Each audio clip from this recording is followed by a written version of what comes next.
Hi friends, good morning, welcome back to my new blog. আজকে একটা সুন্দর দিনে সুন্দর একটা ভিডিও শুরু করছি, আশা করছি তোমাদের ভালো লাগবে। আজকে ওয়েদারটা ড্যাম এখন একটু আলো আলো লাগছে, নাহলে এতক্ষণ কিন্তু বেশ ড্যামই ছিল। আর সকাল সকাল জানো ঘুম থেকে উঠে ঘুরেছে, জানো আমার শুনতে পাচ্ছে মা ওকে তেল মাখিয়ে দিচ্ছে, আরও গান করছে। এদিকে আমি জানো ডাইপারটা ফেলাতে যাচ্ছি। আর আজকে ভিডিওটা শুরু করলাম হচ্ছে আমাদের ব্রেকফাস্ট কমপ্লিট করার পর। ব্রেকফাস্ট আমাদের একদম কমপ্লিট, তারপরে ভিডিওটা শুরু করলাম। অনেক কাজ পড়ে আছে, চলো দেখাই কি কি কাজ। দেখো বাথরুমে এক বালতি কাপড়, আরো কাপড় আছে। আর জানু স্নান করবে, তো এখানে ভরুক, বালতিতে ভরার পর তারপর ওর বাথটবের মধ্যে জলটা ঢেলে দেবো। প্রথমে বালতিতে ভরুক। আরো অনেক কাজ পড়ে আছে। কালকে ওই যে ডিম বানিয়েছিলাম না, ডিম টোস্ট, তো ওগুলোর বাসনপত্র আছে, ওগুলো মাজতে হবে। গিয়ে নিয়ে আসি এক এক করে সব। এই যে বাবাটা তেলু মাখে, বাবাটা তেলু মাখে, কি খুশি তেলু মাখে, কি খুশি। এমন করে তেলু মাখে, এমন করে তেলু মাখে। হ্যাঁ পাপা, এমন করে তেলু মাখে। ও দেখেছো কি খুশি, সেই খুশি।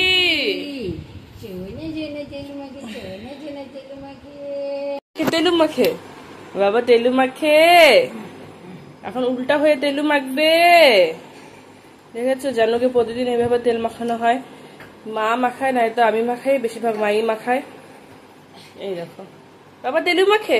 আর আমার জানু কিন্তু এখন অনেকটা বড় হয়ে গেছে, অনেকটা বড় বলতে ও খুব পাকা হয়ে গেছে। অন্যান্য বাচ্চাদের থেকে জানু বিশাল পাকা হয়ে গেছে এই বয়সে। হ্যাঁ, কি কথা বলে। যাই হোক, জানু দিক দিয়ে তেল মাখছে, স্নান করবে আর ঘুমাবে, তার জন্য খুব ক্যাচাল করছে ঘুমের জন্য। আর এদিকে হচ্ছে বেশি কয়েকটা বাসন নিয়ে, অল্প কটাই আছে বাসনগুলো নিয়ে যাই, ধুয়ে মাজি। আর কালকে আমি ব্লগ দেইনি, কালকে একদিন রেস্ট নিয়েছি, তো আজকে টাইম মতো ব্লগটা আপলোড করতে হবে। মাখো তেল মাখো, কারেন্টে করে না। আরো দুটো ড্রেস বেরোলো, দুটো হোক। আর বালতিতে জল ভরা হয়ে গেছে, এটা এখন বাথটবের মধ্যে ঢেলে দেবো। জানো বাথটবে বসে বসে স্নান করতে ভীষণ ভালোবাসে, ভীষণ। বাথটবে একটু ধুতে হবে, ধুয়ে নিই। যেমন দিন যাচ্ছে অমনি কিন্তু জানো খুব তাড়াতাড়ি বড় হয়ে যাচ্ছে। আমি সবসময় ওকে বলি যে তুই এত তাড়াতাড়ি কেন বড় হয়ে যাচ্ছিস, আস্তে ধীরে বড় হ। কিন্তু না, ওর তো বড় হওয়ার অনেক বেশি তাল, খুব তাড়াতাড়ি বড় হয়ে যাচ্ছে। জানো তো, দেখতে দেখতে যেন 6 মাসে চলে আসলো। আর এখনও কিন্তু আগের থেকে সব জিনিসই বেশি বোঝে। যেন আগা করে স্নান করতে খুব ভালোবাসে, আর ওর এই বাথটবেও স্নান করতে আরও বেশি ভালোবাসে। কিন্তু যত বড় হচ্ছে তত যেন জলটাকে বেশি ফিল করতে পারছে, জলের সাথে কিন্তু এখন যেন প্রচন্ড খেলা করে। তেল মেখে নানু করতে চলে যাচ্ছে। বাই বাই বাই বলে টাটা। বলে আমি লেংটু আছি, দেখা যাবে না, নাহলে ইউটিউব রেস্ট্রিক্ট করে দিবে মাম্মার ভিডিও। এই দেখো বাবাটা নানু করে, দেখেছো? ও যত জল দিব তত ও বেশি এনজয় করে, দেখেছো?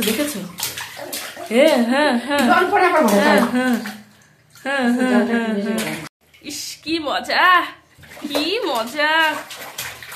হ্যাঁ, কি মজা পাপা, সেই মজা তো, খুব মজা। শুনো, খুব মজা। হ্যাঁ বলে 1000 টাকা।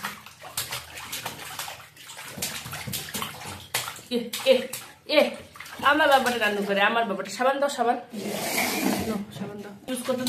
ডক্টর এই সাবানটা দিচ্ছে এখন থেকে, এই পিঙ্ক কালার। তোমরা সবাই দেখতে পারলে জানুর স্নান আমি ইচ্ছা করে কাটিনি। এই মেমোরিজগুলো সারা জীবন থেকে যাবে। জানু যখন বড় হবে, জানুর বাচ্চা কাচ্চা হবে, তখন আমি দেখাবো, দেখ তুই ছোটবেলায় কত সুন্দর করে স্নান করতি। আর জানু যেহেতু স্নান করতে খুবই বেশি ভালোবাসে ওর বাথটবে, তার জন্য ওকে না আমরা একটু প্লেইং টাইম দেই। খুব একটা বেশি টাইম দিই না, নাহলে সর্দি কাশি লেগে যাবে। কিন্তু একটা ছোট্ট প্লেইং টাইম দেই, যে অতটুকু টাইমে ও খেলুক। ওটা এই 4 থেকে 5 মিনিটই হয়, তারপরে স্নান করে ওকে নিয়ে আসি। আর এদিকে দেখো পড়ছে বৃষ্টি, হালকা হালকা বৃষ্টির মধ্যে বসে বসে আমি বাসন মাজছি। কিন্তু বাসন মাজতে বৃষ্টিটা কিন্তু সেরে যাবে, 2 মিনিটের জন্য বৃষ্টি এসেছিলো। তো যাই হোক, এখন আমি স্নানই করবো, ভিজলেও কোনো অসুবিধা নেই। কালকে আসলে তোমাদেরকে বলেছিলাম না যে টোস্ট বানিয়েছে। আর আমার আমিষ বাসন কিন্তু রান্নাঘরে মাজা হয় না, রান্নাঘরে বেসিনে শুধুমাত্র নিরামিষ বাসনই মাজা হয়, আমিষ বাসনগুলি আমি কলপারে মাজি। তো এদিকে বাসন মাজলাম, আর তারপরে জানো সাবান ঠাবান যেগুলো ছিল সেগুলো সাইড করে রাখলাম, বাথটাবে জল ফেলে দিলাম। আর তারপরে দেখো কিছু জামা কাপড় ধুতে হবে, তো ওগুলোর মধ্যে সার্ফ দিয়ে নিচ্ছি। প্রথমে এগুলো হাত দিয়ে কাচতে নিয়েছে, এই দেখো মার শাড়িটা আমি হাত দিয়ে কেচেছি। তারপরে মা বললো যে ওয়াশিং মেশিন তো ছাড়াই হবে, তার জন্য কাপড়গুলো হচ্ছে মেশিনের মধ্যে দিয়ে দিতে। আর কিন্তু অনেকগুলো কাপড় ছিল, তো মেশিনের মধ্যে দিয়ে দিয়েছে। মেশিনের মধ্যে দিলে একটা ফায়দা কী হয় বলো তো, কাপড়গুলো একদম শুকিয়ে বেরোয়, তো খুব একটা টাইম লাগে না তাদেরকে কমপ্লিটলি ড্রাই হতে। সব কাজ শেষ করে স্নান করে অনেকক্ষণে স্নান করে এসেছি। স্নান করে জানো তো ঘুমিয়ে পড়েছিল, অনেকক্ষণ ঘুমিয়েছে, ঘুম থেকে উঠলো, তো এখন দুষ্টু করছি। আমি ঘুম বাড়ানোর চেষ্টা করছি আর জানু দুষ্টু করছে। যেন কি এবার ঝোকায় ঝোকায় ঝকা ঝকা ঘুমো পাড়াতে হবে। এই যে কি হলো কি হলো, এই যে আমরা যাচ্ছি একটা অনুষ্ঠানে, এই দেখো ঘটনা যাচ্ছে, বাবাটা যাচ্ছে, ওর দেখো কাজলগুলো কেমন হালকা হয়ে গেছে। স্নান করার পরে কাজলে ফোটা দিচ্ছি, কাজলগুলো কেন আবার হালকা হয়ে গেছে। তো চলো বেরিয়ে পড়ছি, একটু পরে সন্ধ্যা লেগে যাবে।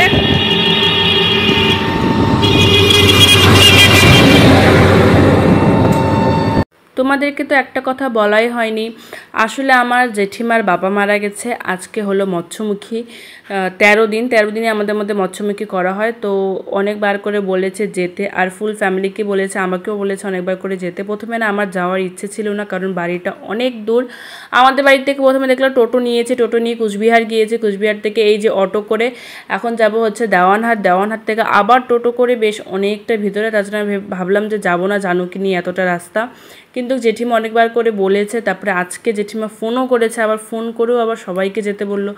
তো এতবার করে কেউ যদি বলে তারপরে যদি না যায় তাহলে নিজেরই একটা খারাপ লাগে, তাই ভাবলাম যে ঠিক আছে চলো যাই। আর জানুরও তো ঘুরতে বেড়াতে খুবই বেশি ভালো লাগে, কিন্তু শনিবার জন্য একটু ভয় ভয় লাগছিল আমার। তো এই যে শ্রাদ্ধ বাড়িতে পৌঁছে গেছে, আর এইটা হলো দাদু, মানে আমার দাদু হয় জেঠিমার বাবা, তো ইনি গত হয়েছেন। তো বাড়িতে দেখো সামনে হচ্ছে পুকুর, আর অনেকজন এসেছিল অনুষ্ঠানের মধ্যে। আমাদেরকে এই দাদু বাড়ির পৌঁছতে প্রায় 2 থেকে আড়াই ঘন্টা লেগে গেছে। আর যাওয়ার টাইমটা একদম ঠিক ছিল, কিন্তু আসার টাইমটা একটু লেট হয়ে গেছে। তো কোনো ব্যাপার না, কোনোভাবে ম্যানেজ করে আমরা আসতে পেরেছি। আর যাওয়ার সাথে সাথে জেঠিমাই দেখো, এই জেঠিমারই বাবা, জানু কিন্তু জেঠিমার কোলে আছে। তো এই জেঠিমারই বাবা গত হয়েছেন। তো ওখানে গিয়ে সোজা আমাকে প্রথমে বললো যে বসে পড়। আমি বললাম যে আসার পরে পরে বসবো, কীরকম একটা লাগে, আগে সবার সাথে দেখা সাক্ষাৎ করিনি তারপরে বসবো। কিন্তু জেঠিমা বললো না না তোরা আবার চলে যাবি, আর অনেকটা প্রায় রাস্তা, ছোটো বাচ্চা নিয়ে একটু আগেই বেরোতে হবে। একে তো বৃষ্টি বাদলের দিন, তারপরে হলো গাড়ির প্রবলেম, তার জন্য জেঠিমা আমাকে জোর করে ফার্স্ট ব্যাচে বসিয়ে দিল। আর তোমরা কিন্তু আইটেমগুলো দেখতেই পারলে কী কী আইটেম ছিল, আমি আর এক্সট্রা করে বললাম না। আর সবই রান্না কিন্তু খুব বেশি ভালো হয়েছে। এই দেখো আসার সময় জানো তো প্রায় ঘুমিয়েই পড়েছে, ও কিন্তু পুরোটা রাস্তা ঘুমোতেই চলে আসছে। ফাইনালি বাড়িতে আসলাম, বাড়িতে এসে সুন্দর করে স্নান করে নিলাম, তাও দেখো পুরো ঘেমে গেছি। মাত্র স্নান করে আসলাম, মাত্র স্নান করলাম, ঘেমে গেছি। এদিকে জানু আছে, মার করলে ওকে দেখানো যাবে না, হচ্ছে ড্রেস খুললো, তার জন্য ওকে আর এখন দেখানো যাবে না। ও কি লাফালাফি চাপাচাপি করছে যেন। ও জানার জন্য জানুর জুতো আনছি, তার তোমার সাথে শেয়ার করি। দেখেছো এনার্জি, বাড়িতে এসে এনার্জি দেখেছো? এই যে ঘটলটো, ওরে বাবা আর ভালো লাগছে না। কোথার থেকে আসে এত এনার্জি, কোথার থেকে এত এনার্জি আসে? পুকুলু আপুকুলু, আমার বাচ্চাটার যে কত নাম, জানু, দিশান, ঘটলো, পুকুলু, গুটুলু, গুলুকুটু, বল্টু, কত নাম বাবাটার, কত নাম। দেখো দেখো দেখো কি দুষ্টু করছে। এমনি তো মা টায়ার, তার মধ্যে আরো প্রচন্ড দুষ্টু করছে। আসার সময় 2টা প্যাকেট আনলাম, এখানে সার্ফ আর 3টা ডেটল সাবান আনলাম। আর এটাতে কি আছে চলো এটা শেয়ার করি তোমাদের সাথে। আমি অর্ডার দিয়েছিলাম, কিন্তু অর্ডারটা না আসতে একটু লেট। আর আসলে আমাদেরকে খুচরা লাগতো, 500 টাকা নোট, আর টোটোওয়ালা খুচরা দিচ্ছিল না, খুচরা লাগতো।